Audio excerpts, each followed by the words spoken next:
Musk ने लगता है मोदी की जगह ले ली है। पहले युद्ध छिड़ा हुआ था कि प्रधानमंत्री मोदी का करीबी कौन है। अब लड़ाई इस बात को लेकर ना हो जाए कि मस्क के ज्यादा करीब कौन है, मुकेश अंबानी या सुनील भारती मित्तल।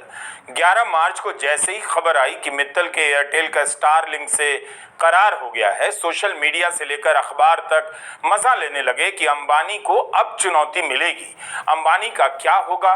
टेलीकॉम सेक्टर के बादशाह अंबानी का साम्राज्य अब छिन जाएगा। अब अंबानी मोदी के करीबी नहीं रहे या मोदी ने वंतारा का फोटो ट्वीट कर अंबानी से उनका बिजनेस एयरटेल को दे दिया, वगैरह वगैरह ऐसी बातें कही गई।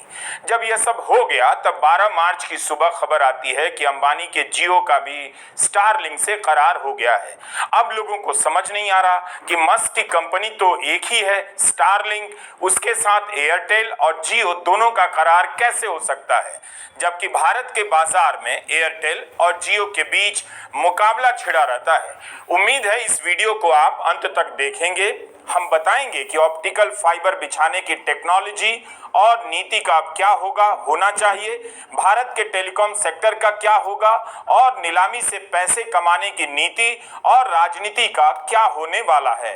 मस्क की कंपनी स्टारलिंक में ऐसा क्या है कि उसे भारत में लाने के लिए एक तरफ अंबानी और एक तरफ मित्तल कहार बनकर उसकी पालकी ढो रहे हैं। जब मस्क की पालकी लेकर मित्तल जी निकले तो अपनी प्रेस रिलीज में केवल एयरटेल का जिक्र किया, कहीं नहीं लिखा कि हमारे साथ साथ जियो का भी इस कंपनी से करार हुआ है। उसी तरह जब मुकेश अंबानी मस्क की पालकी लेकर निकले तो कहीं नहीं लिखा था कि जियो के साथ साथ एयरटेल का करार हुआ है, दोनों कंपनियां भारत में मिलकर काम करेंगी।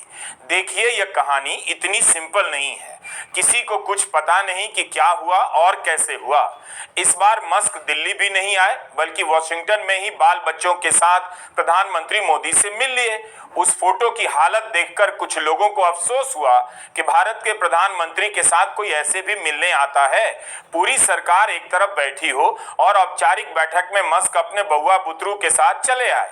वॉशिंगटन दौरे के बाद भारत सरकार ने जो बयान जारी किया उसमें तो कुछ भी नहीं लिखा था कि टेलीकॉम क्षेत्र में मिलकर काम करेंगे या मस्क की स्टारलिंक भारत के गरीबों का भला करने वाली है। उस बयान में सिर्फ इतना लिखा है कि टेलीकॉम सेक्टर में अगली पीढ़ी की टेक्नोलॉजी विकसित करने के लिए अमेरिकी नेशनल साइंस फाउंडेशन और भारत की कई साइंस एजेंसियां मिलकर काम करेंगी। एक समय था जब भारत में बिजनेस के लिए अमेरिका के धन कुबेर दिल्ली आया करते थे, प्रधानमंत्री मोदी से मिलते थे, फोटो खिंचाते थे और फोटो को लेकर देश को बताया जाता था कि अब भारत की ये हैसियत हो गई है, भारत के बाजार में भारत की शर्तों पर आना होगा।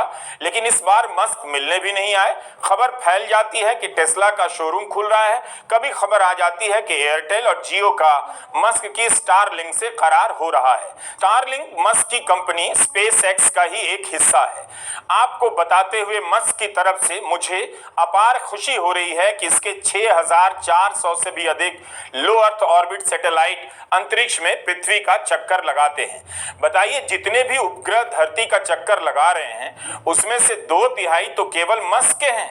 जब भारत औरंगजेब पर मुसलमानों को टोपी की जगह तिरपाल पहनना चाहिए जैसे जरूरी टेक्नोलॉजिकल विषयों पर बहस कर रहा था, उससे कई साल पहले इलॉन मस्क बहुत फालतू के काम कर रहे थे। 6000 से अधिक सैटेलाइट अंतरिक्ष में भेजने में लगे थे। खैर, अब मस्क ने जो स्टारलिंक बनाई है उससे इंटरनेट की स्पीड तेज होने लगी है। इसका नेटवर्क बार बार भकभकाता नहीं है, कटता नहीं है। इसके लिए पीडब्ल्यूडी की बनाई रद्दी सड़कों को हर चौथे दिन खोदकर तार बिछाने की जरूरत नहीं, सीधे सैटेलाइट से आपके घर में इंटरनेट पहुंच जाता है। दुनिया भर में इसके 40 लाख ग्राहक हैं। स्टारलिंक का इंटरनेट कितना महंगा है इसकी चिंता बिल्कुल ना करें। अमेरिका में एक महीने में $120 देना पड़ता है, लेकिन मस्क ने केनिया को $10 प्रति माह में भी यह सुविधा दे दी है। यह है स्टारलिंक की ताकत। सैटेलाइट से सीधा आपके घर में इंटरनेट पहुंचेगा। छत पर चढ़कर एंटीना घुमाना पड़ेगा या नहीं मैं नहीं बता सकता, लेकिन इसका तो यही दावा है कि इंटरनेट का कनेक्शन कटता नहीं। इसे बैन करना आसान नहीं होगा। हर बात पर इंटरनेट बैन करने वाली भारत सरकार अब क्या करेगी, यह भी साफ नहीं। अब आगे बढ़ते हैं। क्या अंबानी को पता था कि एयरटेल का स्टारलिंक के साथ करार हुआ है, या मित्तल को पता था कि जियो का भी स्टारलिंक के साथ करार हुआ है? इस सवाल का खास मतलब नहीं रह जाता, सिवाय इसके कि दोनों एक दूसरे से प्रतिस्पर्धा रखते हैं। दोनों ने मस्क के साथ करार कैसे किया? जून 2024 में ही अंबानी की जियो को सैटेलाइट इंटरनेट सेवा चालू करने की अनुमति मिल गई थी। अक्टूबर में खबर आई कि लग्जमबर्ग की एक कंपनी SES के साथ जियो का करार हुआ है। फिर अब तक भारत में सैटेलाइट लॉन्च नहीं हो पाई। उस खबर का क्या हुआ?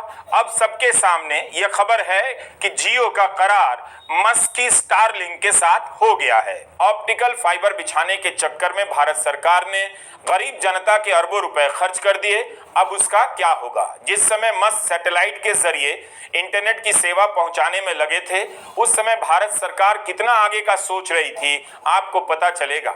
2018 में मस्क ने स्टारलिंक के लिए सैटेलाइट भेजा। उस समय भारत सरकार ऑप्टिकल फाइबर बिछाने में लगी थी। इस तरह बिछाई जा रही थी कि पता ही ना हो कि मस्क क्या कर रहे हैं, किस तरह की नई टेक्नोलॉजी दस्तक दे रही है। 2020 में भारत के प्रधानमंत्री मोदी ने ऐलान कर दिया, 1000 दिनों के भीतर भारत के हर गांव को ऑप्टिकल फाइबर से जोड़ देंगे। 2020 में प्रधानमंत्री मोदी ने कहा था, भारत के 6 लाख गांव 1000 दिन के भीतर जोड़ दिए जाएंगे। बताइए, क्या सारे गांव जोड़े जा चुके हैं? आज 4.5 साल बाद जियो कह रहा है दूर दराज के इलाकों को जोड़ने में स्टारलिंक मदद करेगा।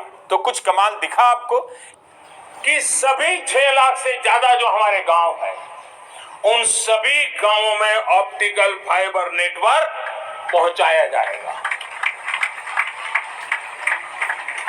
जरूरत बदली है तो हमने प्रायोरिटी भी बदली है। 6 लाख से अधिक गांव में हजारों लाखों किलोमीटर ऑप्टिकल फाइबर का काम चलाया जाएगा। और हमने तय किया है 1000 दिन में, 1000 दिन के अंदर अंदर देश के 6 लाख से अधिक गांव में ऑप्टिकल फाइबर नेटवर्क काम पूरा कर दिया जाएगा। 1000 दिनों के भीतर 6 लाख गांवों को ऑप्टिकल फाइबर से नहीं जोड़ा जा सका। ठीक है, आपको इन बातों से फर्क नहीं पड़ता, लेकिन मेरा काम बताना है। 2 साल बाद इसी बात को लेकर लाल किले की प्राचीर से प्रधानमंत्री मोदी फिर से भाषण देते हैं, लेकिन यह नहीं बताते कि कितने गांवों को फाइबर से जोड़ दिया गया, बल्कि कॉमन सर्विस सेंटर गिनाने लग जाते हैं। अब हम 5G के दौर की ओर कदम रख रहे हैं। बहुत दूर इंतजार नहीं करना होगा, हम कदम मिलाने वाले हैं। हम ऑप्टिकल फाइबर गांव-गांव में पहुंचा रहे हैं। डिजिटल इंडिया का सपना गांव से गुजरेगा, ये मुझे पूरी जानकारी है। आज मुझे खुशी है, हिंदुस्तान के 4 लाख कॉमन सर्विस सेंटर्स गांवों में विकसित हो रहे हैं। गांव के नौजवान बेटे बेटियां कॉमन सर्विस सेंटर चला रही हैं। देश गर्व कर सकता है। 2020 में प्रधानमंत्री ने कहा सभी गांवों को ऑप्टिकल फाइबर से 1000 दिन के भीतर जोड़ेंगे। 2 साल 8 महीने में कितने गांवों को जोड़ा गया?